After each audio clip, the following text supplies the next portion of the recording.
Когда я стал вещью, не знаю, но вещью я стал не в себе.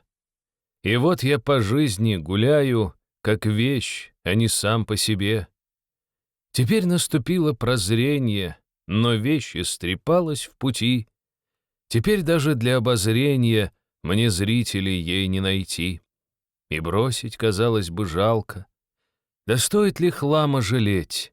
Коль хлам, то, пожалуй, на свалку средь смрада зловония гореть.